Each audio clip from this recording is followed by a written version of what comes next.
येत्या 6 तारखेला राज्याचे उपमुख्यमंत्री सन्माननीय अजितदादा पवार साहेब हे अकोल्याच्या दौऱ्यावर येत आहेत। या दौऱ्याच्या निमित्तानं अनेक विकास कामांचा लोकार्पण सोहळा माननीय उपमुख्यमंत्री महोदयांच्या शुभ हस्ते होत आहे।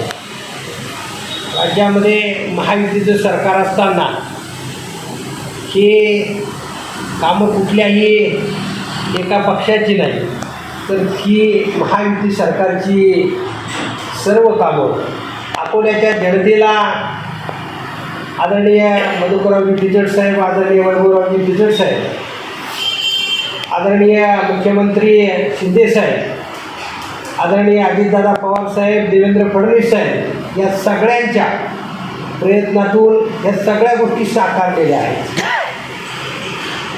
या ठिकाणी अकोले बस स्थानकाचं नव्यानं उद्घाटन करण्याचा घाट घातला जातो आहे।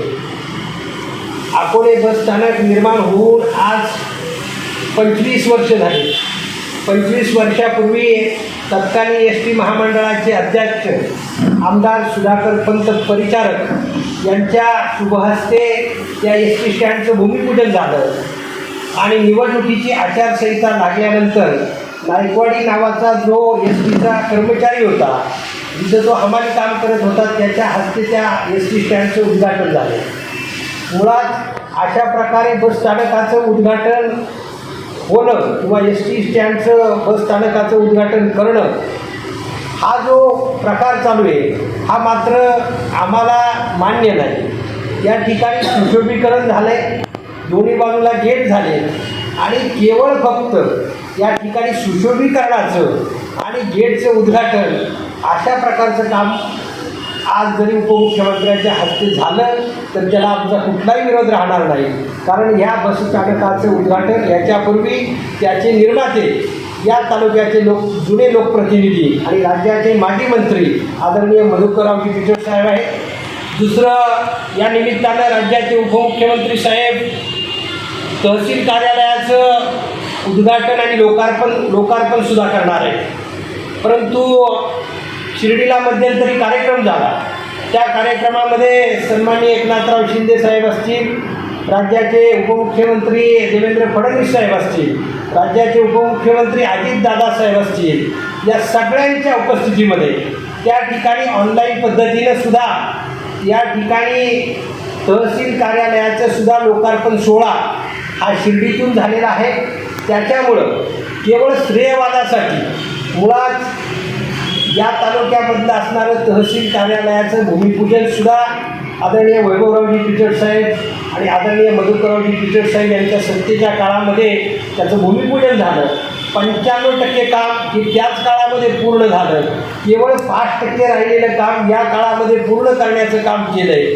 परंतु याचं खऱ्या अर्थानं राज्याच्या मुख्यमंत्र्यांच्या हस्ते लोकार्पण झालं आहे, त्याचं पुन्हा उद्घाटन करणं हेही आमच्या दृष्टीनं उचित वाटत नाही। केवळ या ठिकाणी राष्ट्रवादी काँग्रेस पक्षाचे जरी तालुक्याचा लोकप्रतिनिधी या ठिकाणी असला तरी हे सरकार भारतीय जनता पार्टी, शिवसेना आणि राष्ट्रवादी काँग्रेस असं महायुतीचं सरकार आहे। या सगळं कामामध्ये या तीनही पक्षांचं आणि या तीनही पक्षांच्या नेत्यांचं मोठं योगदान आहे। त्याच्यामुळे सगळ्यांना विश्वासात घेऊन अशा प्रकारची कामं करावीत अशी आमची रास्त अपेक्षा आहे। दुसरी गोष्ट, यावर्षी अगस्ती सहकारी साखर कारखाना फार मोठ्या आर्थिक संकटातून सामोरा जात होता।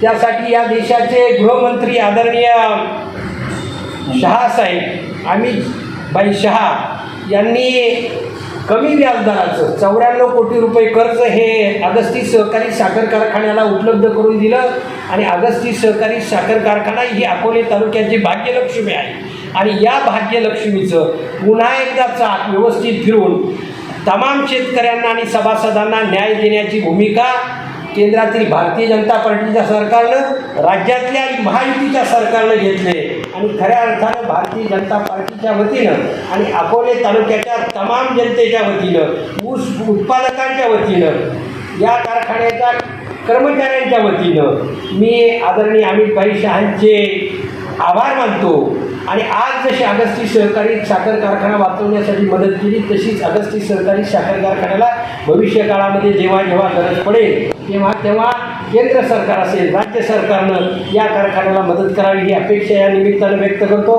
पुन्हा एकदा या ठिकाणी महायुतीचं सरकार हे अतिशय लोकप्रिय निर्णय घेऊन अतिशय जनताभिमुख काम करतं आहे. या कामाचं पुन्हा एकदा मी भारतीय जनता पार्टीच्या वतीनं स्वागत करतो आणि ह्या सगळ्या कामांचं श्रेय केवळ कुठल्याही एका पक्षाचं नसून ही महायुती सरकारचं यश आहे, हीच अपेक्षा या निमित्तानं व्यक्त करतो. आणि आपण या ठिकाणी पत्रकार परिषदेला उपस्थित झाला त्याबद्दल आपल्या सर्वांना धन्यवाद देतो. अकोले तालुक्यातील जे भंडारदरा धरण आहे त्या धरणाला सुद्धा राघोजी भांगरेंचं नाव दिलं जावं अशी मागणी माजी मंत्री मधुकरराव पिचड आणि वैभवराव पिचड यांनी केली होती. त्याचप्रमाणे जे काही 94 कोटी रुपये या ठिकाणी अगस्ती सहकारी साखर कारखान्याला कर्ज मिळालं हे याच्यामध्ये खरं तर पिचड पिता पुत्रांचा मोठा सहभाग आहे.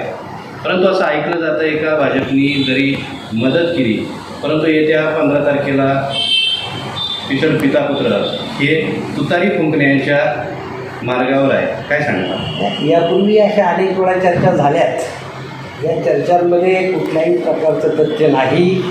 त्याच्यामुळे आम्ही आहे ठिकाणी नेते पण आणि आम्ही कार्यकर्तेसुद्धा सुखी आणि समाधानी आहोत.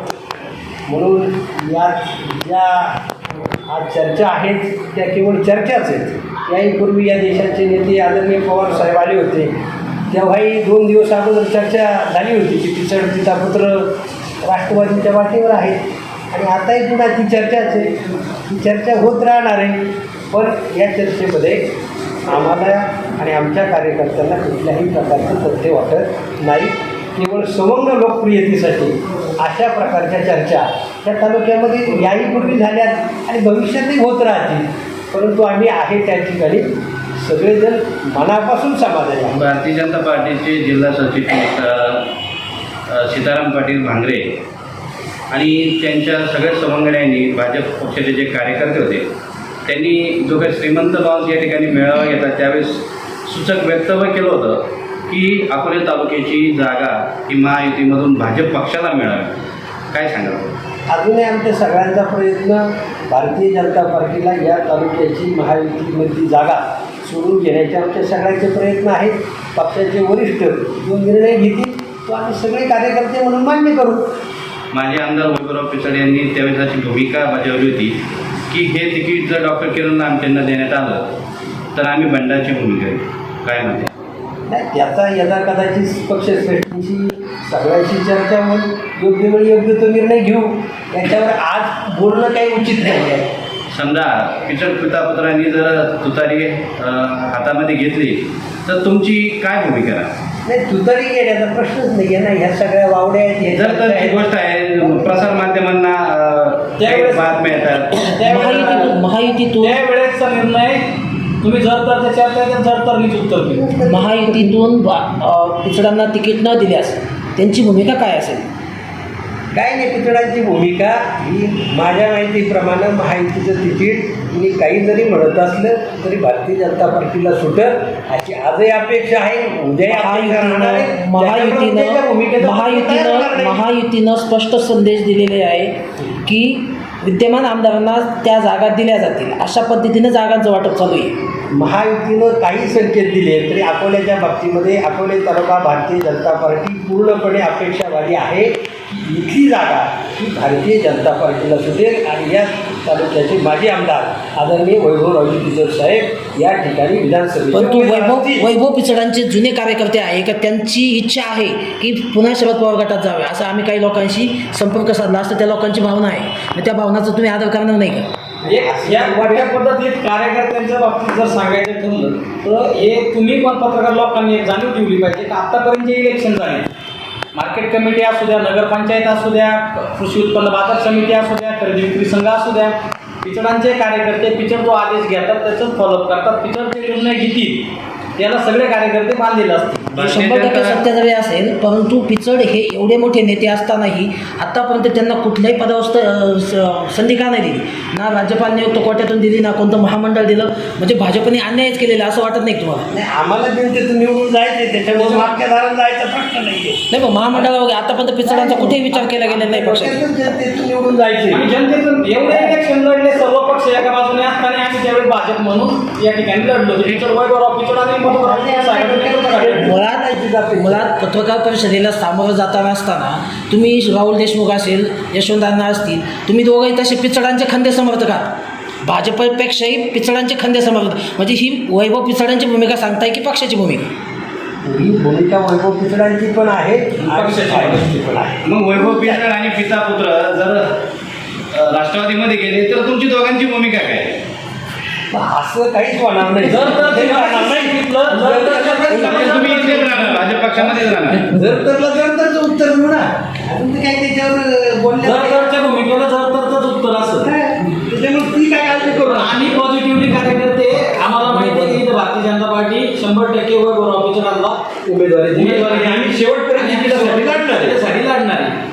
आणि आमच्या नेतृत्वाने पण श्रीमंतरावातला भूमिका स्पष्ट केली. तुम्ही जे मागाशी प्रश्न विचारला त्या प्रश्नाचं उत्तर देतो. तुम्ही मागाशी जो प्रश्न विचारला त्या प्रश्नाचं उत्तर असं स्पष्ट आहे का वैभवराव पिचडांनी ही भूमिका श्रीमंत लॉन्स या ठिकाणी हे केलेली की ज्या किरण लामटेंचा प्रचार आम्ही करणार नाही, तीच भूमिका आमची पण असेल. आणि आजही आम्ही महायुतीत असताना जास्त टीकेचा धनी लामटेंकडून आज पिचडच झालेली आहे.